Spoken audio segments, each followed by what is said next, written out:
Coming up, Eminem releases a new album that advocates for gun control laws. Gersh reaches an agreement with the Writers Guild of America. And we sit down with the people behind Survivor Syracuse. A new year, a new decade, and a new season of Unpeeled starts right now.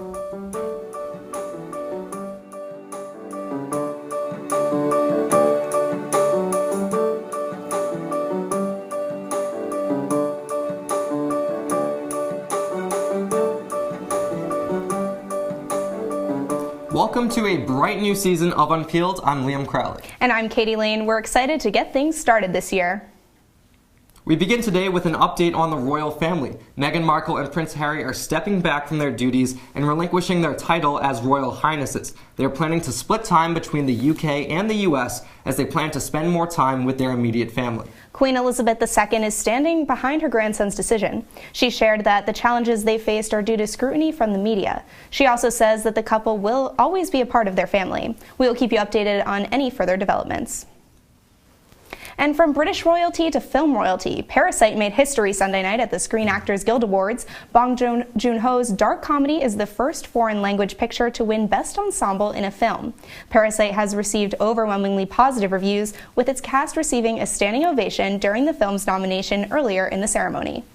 Elsewhere, Joaquin Phoenix, Renee Zellweger, Brad Pitt, and Laura Dern continued their Oscars push with wins at the SAG Awards. Switching over now to the TV side, there were several upsets as Jennifer Aniston won Best Actress in a Drama for The Morning Show, Sam Rockwell won Best Actor in a miniseries for Fosse Verdon, and The Marvelous Miss Maisel won Outstanding Ensemble in a Comedy. Now, Fleabag fans, they were also not disappointed as the night concluded as Phoebe Waller-Bridge won Best Actress in a Comedy. Now, the SAG Awards are usually a pretty strong indicator of who will win big at the Oscars. Just last year, Rami Malek and Mahershala Ali took home the SAGs for Best Actor and Best Supporting Actor, respectively. They went on to win those same honors at the Oscars later in the year. In 2018, Gary Oldman did the same, winning Best Actor at the SAGs and then at the Oscars, with Sam Rockwell doing the same for Best Supporting. If this trend continues, Joaquin Phoenix and Brad Pitt, they could be looking at gold come February 9th. I know, I'm really rooting for Joaquin Phoenix on bringing home Best Actor at the Oscars. But before the SAG Awards show started, stars took to the silver carpet displaying their boldest looks. Julia Butters, a breakout star in Once Upon a Time in Hollywood, killed the fashion game at only 10 years old. She wore a sparkly silver suit with a messy side braid, really every Justice girl's dream. Harriet, actress and one of Hollywood's most exciting fashion icons, Cynthia Erivo, wore a bright pink Schiaparelli haute couture dress that had everyone turning her way. Now, those looks were amazing. I gotta give it up for Mahershala Ali, who rocked an incredible black velvet suit, but my favorite silver carpet moment might have been that hug between Brad Pitt and Jennifer Aniston. It was incredible. I think, there might be some sparks there. I don't know about that. I really don't see the two getting back together, Liam, anytime soon. It was a nice moment, but I think they're really better off as friends. Now, while many of Hollywood's stars are riding high after their SAG Award wins, there is no one generating quite as much buzz as UFC's Conor McGregor. The Notorious One knocked out Donald Cowboy Cerrone in just 40 seconds in the main event of UFC 246. The knockout marked the second fastest win of McGregor's career. That's really crazy. This victory was more than just an ordinary win for the Irishman, though. McGregor had been out of the octagon since 2018 and even briefly retired in March of 2019. While fans have been speculating on his next opponent, McGregor said he does not care who his next fight is against. He said, quote, "Any one of these little mouthy fools can get it." Liam, I don't know about you, but I personally won't be lining up to fight McGregor anytime soon. Donald Cerrone took in around $200,000, but no amount of money could get me to step into that octagon. All the while, McGregor ended up walking away with about $3 million. Yeah, I definitely echo those sentiments. It's a lot of money, but I don't know if I could ever step into the octagon. And this is the most determined I've seen McGregor in a long time. This is his first MMA victory since 2016. He spent 2017 preparing for that legendary one-off fight against Floyd Mayweather in the boxing ring, and in 2018 he infamously lost a very one-sided fight to Khabib Nurmagomedov. So for me personally, I would love to see the Notorious One step back into the octagon later in the year, possibly against Jorge Masvidal. I think the trash talk would be legendary. McGregor has also expressed interest in fighting Khabib again, as well as maybe finishing his trilogy with Nate Diaz. So whoever he fights, it's going to be fun. Yeah, whoever is his next opponent, I hope we get a more competitive fight. Oh, for sure. And finishing back in film, Disney is changing the name of their iconic studio. 20th Century Fox and Fox Searchlight are being rebranded and will now be called 20th Century and Searchlight Pictures. This comes about a year after Disney acquired 20th Century Fox Film and TV studios for just over $71 billion. Now, 20th Century Fox was originally formed in 1935 with a merger between 20th Century Fox Pictures and Fox Film Corporation. The Fox name is in honor of executive William Fox, a Hungarian-American who worked for almost 30 years in the film industry. Rupert Murdoch brought 20th Century Fox in the mid-1980s and owned it until last year's sale. Now, according to reports from USA Today and the New York Times, this change is due to Disney wanting to distance themselves from the polarizing news network Fox News. Now, Katie, while I understand the reasoning, do you think this is a fair change given the iconic and rich history of the 20th Century Fox name? I also understand the reasoning, Liam, but the biggest thing that would upset me would be losing the iconic trumpet fanfare. Oh, of course. But thankfully, according to the New York Times, the trumpet fanfare composed by Alfred Newman in 1933 will remain. We will see the studio name change as soon as February rolls around. And the first film to use the Searchlight Pictures logo will be Downhill, a comedic drama starring Will Ferrell and Julia Louis-Dreyfus. Call of the Wild starring Harrison Ford will debut the new 20th Century logo. Yeah, I'll be intrigued to see if the new logo is just the same, just without the fox, or if it's completely redesigned completely. That would definitely give a different vibe to the studio, 100%. And coming up on Unpeeled, Dior, Louis Vuitton, and Vetements show off their new collection at Paris Fashion Week. Find out which trends to take to the street this year. Don't go anywhere. Here we go. We're gonna go out there in the rain. You're gonna get wet. All right, here we go.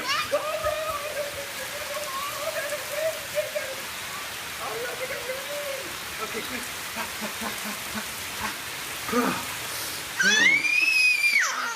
Oh yeah, yes. So much fun. Mwah. So wet. They said a bottle was just a bottle.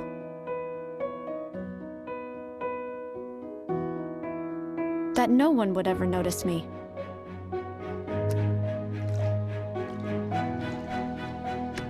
But I knew I could be more. That one day, I would make people smile.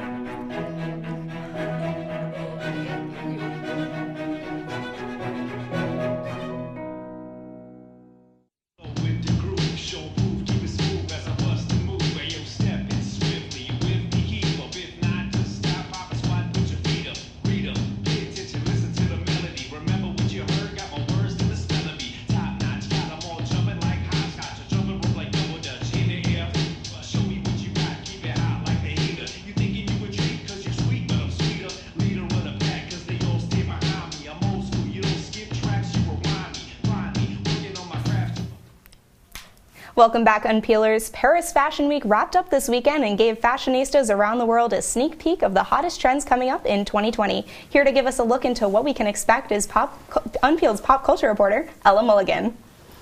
Ella, thank you so much for being here with us and enlightening us on all of the latest trends that we should expect to see. So I'm really intrigued, which designers were there to show off their new collections? So it was really the top dogs of the fashion world. We had everyone from Dior, Louis Vuitton, Vetements, to even those smaller names like Jacquemus and GmbH to all showcase what they've been working on throughout the year. And let me say, the people were impressed. It was a lot of great collections from a lot of great designers. Now, it sounds like a very fun evening. Now, were there any big moments that came out of these certain collections? To be honest, for me, it was Paris Fashion Week newbie Craig Green who really brought the power with his super creative collections. He's known for being a little bit more out there in terms of using a lot of technologically influenced pieces and definitely a lot of futuristic influence in his collection. Also, Jonathan Anderson, who's another fresher face on the runway. He has a really great gender fluid collection that he designed for Loewe, which was also just super fun to watch with all the metallics and bright colors,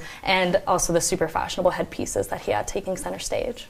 Wow, that sounds amazing. Now, I'm redoing my own wardrobe, so I'm wondering, what looks should I be going for this season? For 2020, it is the year of the suit. Literally every single runway had some suit component to it, and it was really impressive to see all the big names and even the smaller ones kind of being on the same page in terms of the trend. Trench coats are also coming in this year, so knowing us in Syracuse, bundling up is very important, so putting a little bit more fashion into those outfits with trench coats is also going to be super important. Louis Vuitton and Wu Young-mi, were both really amazing designers in terms of making trench coats more of a fashion statement instead of what could have been seen as an accessory in the past. It sounds like a great show entirely. Ella, thank you so much for joining us. And moving on to music, Eminem released a surprise album on Friday in which he advocates for stricter gun control laws. The album, titled Music to be Murdered By, recreates scenes of mass murder in an attempt to get listeners to stand up for change and vote. The album has sparked conversation on whether illustrating gun violence helps the cause or only further glorifies it. Unpeeled music reporter Skylar Rivera is here to tell us how Eminem's music advocates for policy reform. Skylar, thank you so much for joining us. Anytime. Now, what does Music to be Murdered By sound like? Is it like his old stuff, or is it a new sound completely? So we get both. So we see that classic Eminem sound here with that angsty vibe that we usually see, but it also paints a dark depiction of American gun violence issues. Aside from the depth of the album, we do have a surprising number of features, with just over 20 features, my favorite being the Anderson .Paak feature. It gives a different side of Eminem that we haven't really seen before. Wow, that sounds very exciting and something I'm definitely going to listen to. But how is the overall public responding to Eminem's political message?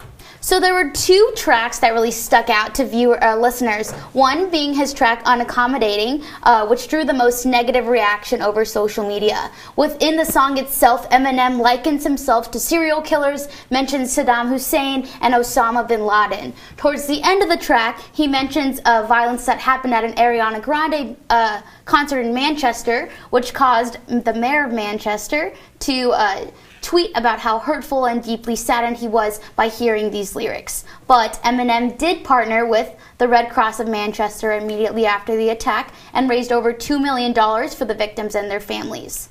The second song that's creating a lot of buzz here is the song Darkness. The lyrics are really dark and really sad and full of despair. What catches viewers' eyes is the music video, which has an accurate portrayal of the Las Vegas shooter in his hotel room. Wow. In conclusion, the words "when will this end" and a text encouraging people to vote popped up on the screen and created a lot of buzz. Yeah, so it sounds like it was controversial, but all with the right mindset going behind it. Now, what does this mean for artists who want to be political in their music going forward? So, in this day and age, we see politics and music combining more often, which is bringing up the question, what is in good taste? At this point, we know Eminem was trying to get his point across through obvious imagery and cries for action, but that does bring into question a new conversation into the music world. How do you take that creative vibe and apply it to sensitive situations? Wow. Well, thank you so much, Skylar, for coming in. And coming up on Unpeeled, our industry reporter is giving us a closer look into the agreement between Gersh and Writers Guild of America. Find out how months of conflict ended with the first major agency to agree to the WGA's new standards. Don't go anywhere.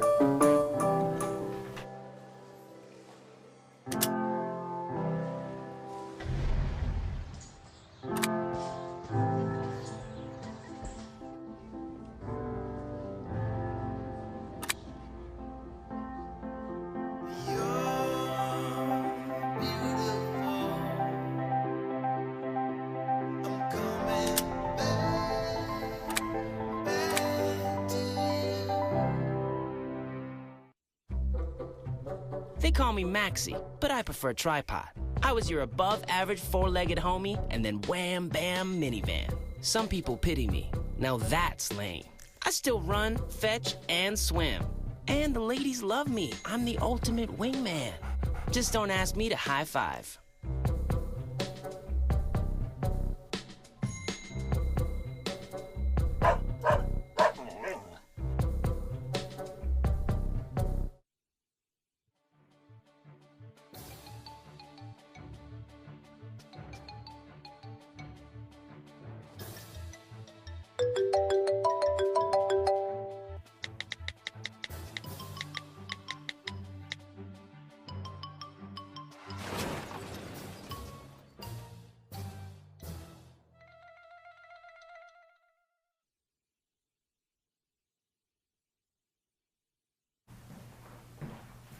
The talent agency Gersh has reached a lucrative agreement with the Writers Guild of America after several months of conflict. Here to break it down for us is Unpeeled's industry reporter, Sam Lebowitz.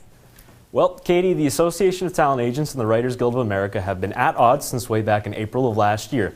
That's when a 42-year-old agreement between the two parties expired. They could not reach a new deal because the Guild sought to ban packaging fees, which agents earn when they put together packages of talent for a project, like a writer with a director with an actor. Packaging is controversial for a couple reasons. Firstly, the Writers Guild says they create a conflict of interest because the agents are paid by the studios, rather than commissioning their clients. As a result, the Writers Guild says that package fees hurt writers' salaries. Commissions for agents are the main driving force in negotiating higher salaries for writers. And if agents are not receiving their commission, salaries get depressed. Essentially, the WGA wants to get rid of packaging fees because packaging fees hurt the writers. As a result of the impasse, the WGA told its members to fire their agents, and over 7,000 writers did, changing the industry overnight. The Guild has since allowed any agency to sign with them as long as they abide by the new code of conduct. Only commission-based pay for the agents, no more packaging fees.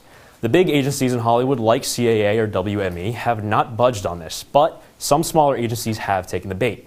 The news this week is that Gersh is becoming the 5th ATA member and 6th agency overall to sign back with the Guild. Gersh is smaller than those giant firms like CAA, but it is still the biggest of the agencies to agree so far. They represent stars like Adam Driver and Patricia Arquette. The Guild started to pursue individual deals with the studios after negotiations with the ATA went dry over the summer. They've reeled in a big fish with Gersh, but what does this deal mean and who does it help? Essentially, it means that Gersh can begin representing WGA members right away. That's key for them because it opens up the floodgates to an entire treasure trove of new clients, clients that not even the biggest agencies have access to. This is a chance for Gersh to grow in size and maybe even leapfrog some of its competitors. They have essentially given themselves the upper hand in the ever-present battle between talent agencies. But it also means that studios working with Gersh no longer have to pay those pesky packaging fees. This means additional profits for the studio, which can be used to improve their productions, expand more, and add more job opportunities, and increase salaries. Back to you guys. Thanks so much, Sam. Now, Major League Baseball was rocked this week with a sign-stealing scandal that led to the firing of 3 managers from around the league, along with a number of other unprecedented punishments. Unpeeled sports reporter Mason Horodisky joins us to recap exactly what this means for the future of the MLB. Mason, what a crazy week it's been in baseball. Oh, it's been absolutely insane. We're starting off Unpeeled Sports in 2020 with a crazy story. Yeah, so like I said, this week has been crazy. Can you break down the recent sign-stealing scandal? What does this mean? Well, without a doubt, this is the most significant scandal that the sport has seen ever since probably Pete Rose's gambling scandal back in the 1970s. So let's kind of establish a little bit where this all started. Back in 2017, the Houston Astros were accused of sign stealing. They did this by banging on trash cans in their dugout after a video manager in the outfield would alert the team of what pitches were coming next. Now, I don't know exactly how keen you two are on baseball, but it doesn't take exactly a lot of common sense to realize that if you know what pitch is going to come in next and where, you are going to have a significant advantage over your opponent. So, since then, like you said, 3 managers around the league have been fired. That's been A.J. Hinch of the Houston Astros, Alex Cora of the Boston Red Sox, and not even a manager yet, Carlos Beltran, who was going to be the soon-to-be manager of the New York Mets, was fired in this case. It's just such a black eye on the sport right now, right when it was beginning to rise in popularity again. Now, this has happened before. What makes this time so significant? Well, what really makes it significant is kind of the guy who was at the forefront of all this, and that's Alex Cora. Obviously, he was the manager of the Houston Astros back in 2017 when they won the World Series, but then after that would go on to be the manager of the Boston Red Sox in 2018, who, guess what? Also won the World Series. Now, look, I get it. Those 2 teams were great. But if you're going to sit there and tell me that sign stealing didn't even have a little bit to do with the success of those 2 teams, then you're absolutely crazy. 2 teams walked away with a World Series championship because they were doing stuff illegally. That's unheard of. Yeah, absolutely. Now, we saw firings, we saw suspensions. Is this the last of the suspensions, or are we just seeing the beginning of it? Well, unfortunately, I think this is the last of the suspensions. And I say unfortunately because I think that Commissioner Rob Manfred has not handled this situation with the sobriety it deserves. Let's think about this for a second. Like I said, 2 teams have walked away because of this scandal with World Series championships. He's come out today and said that those 2 teams will not have those World Series revoked. He said that players involved in the investigation will be immune to any suspensions as long as they cooperate with officials. At the end of the day, Pete Rose was banned for life for betting on his own team to win. So you're going to sit there and tell me that Jose Altuve is going to walk away scot-free knowing exactly what pitch was going to come in at him? It's ridiculous. Such a crazy story. Yeah, so you said Manfred's not going to have any suspensions with the players. What would you say should be the discipline with the players involved? Altuve was one. I know Alex Bregman, the third baseman, was another involved. What should happen to them? I think they should be at least suspended for an entire year. I mean, Wow. The original suspensions that came out against A.J. Hinch and the former now general manager of the Houston Astros, Jeff Lunau, was a one-year suspension, and even people thought that wasn't enough. If you're worried about having superstars in the game not being out on the field, then I would say 1 year suspension at minimum should be what the commissioner should be doing. Wow. Well, either way, I think baseball is going to be changed forever. Katie, what do you think? I honestly, this is some crazy stuff happening. It really is. I'm interested to see what comes next and if those disciplines are taking action. Hey, I mean, there's still some good news in baseball now, though. Derek Jeter, my all-time favorite player, just got inducted. One shy, by the way, of being unanimous Hall of Famer. I want to figure out who that guy was. I know. Yeah. Reveal yourself. Oh, it's bothering me so much. I mean, what type of book does he have to promote just to, get those 15 minutes of fame? It sounds crazy, but in more positive news, in just a couple minutes, we are going to be sitting down with the president of Syrvivor Syracuse. Find out how Luke Uriarte recreated a show that takes place on a deserted island right here on campus. Stay tuned, Unpeelers.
One in 3 adults has pre-diabetes. That means it could be you, your favorite brother, your other brother, you, your football buddy, your football buddy, you, your plumber. Breathe right into your foot. Your plumber's masseuse. Yes. You, your dog walker, your cat jogger. With early diagnosis, pre-diabetes can be reversed. Take the risk test at doihaveprediabetes.org.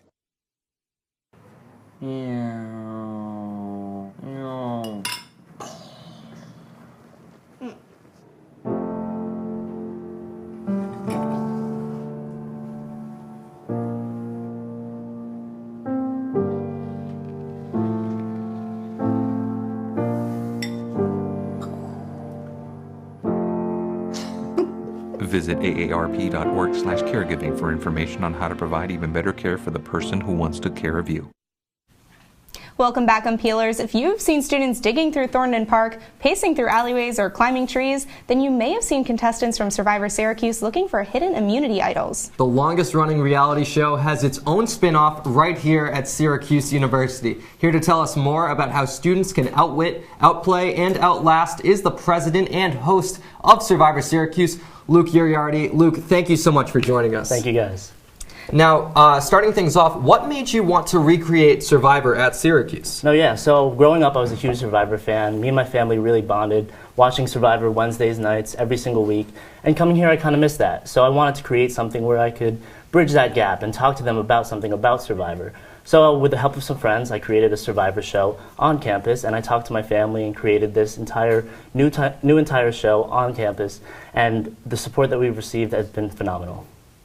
Now, that's amazing, and we know you host the show, but what else do you do behind the scenes for Survivor Syracuse? There's a lot that goes onto it. So there's a lot of college survivors all over the nation. There's Michigan, Ohio State, and here at Syracuse itself. So I produce, I write, I edit, but I also have some people helping me.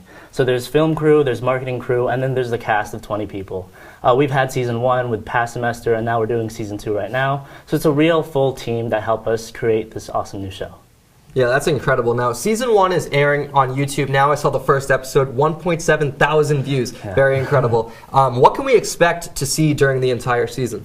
Yeah, season 1 is airing right now on YouTube. You guys should go check it out. You can see a lot of drama, a lot of talk, a lot of tea spilling, but there's a lot of blossoming relationships. All of these people did not know each other coming into this game, but now that they've been in this crazy scenario, this crazy game of Survivor, they have that common thread between them. So the relationships really blossomed. Some showmances even happened. I didn't expect that. Wow. But yeah, so this entire season was crazy, and I can't wait for you guys to watch the rest of it. Yes, I'm so excited to see where all of the friendships go and the showmances too. Now, I'm really interested to know, has anyone from Survivor seen Survivor Syracuse? No, yeah. So we've gotten so much support from Discord channels to Reddit channels to even Survivor fans all over the nation, including here at Syracuse University.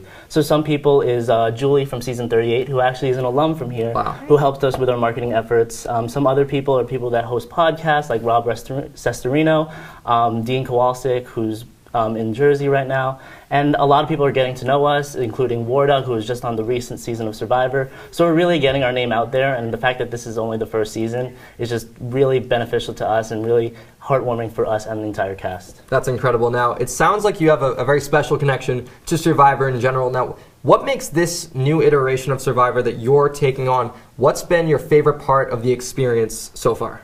There's a lot to call to my favorite part, but probably one of the biggest things is the relationships. Coming into it, I didn't really have that much of a backing to help me out with, but once we got the steady people of 5 people to create this show, and then we got a cast of 20, and then people started flooding in, asking about the show, people really helped out, and that common thread that I said, again, was something that people can't relate to. You've played this game, you've talked drama about people, but it makes you closer as a cast and as a crew. And the people that played in season 1 and even season 2 right now, they're great friends. As I said, there are showmances. This cultivating group is just something that I can't replace and I can take away from my college experience. And how did you decide on who would be in the cast? No, yeah. So one of our biggest missions of Survivor Syracuse is combining people with different backgrounds. So in looking for season 1 and even season 2, we try to take from different people from LA, from the South, from the North, from anywhere, across the country even, so that we can put together people that won't necessarily meet before. The biggest tagline is, would you have met this person if you didn't play this game? So we wanted to see how a person in LA would react to a person from Africa and how they would talk, how they would communicate, and how would they play this random game. So we wanted to bring different people with different backgrounds, ideologies, and see how they would communicate within this game. And we found many success in that. Now, we're seeing season 1 is popular so far. Can we expect a second season? Oh, you can expect a second season, a third season, a fourth, a fifth. There's things in the works for future hosts once I leave this great university, and I can't wait to share that content when we get there. Wow. Now, I gotta ask, with the season we've seen so far, what's been your favorite moment from the production? Has there been one relationship that stood out? Can you tease us on anything we're gonna expect?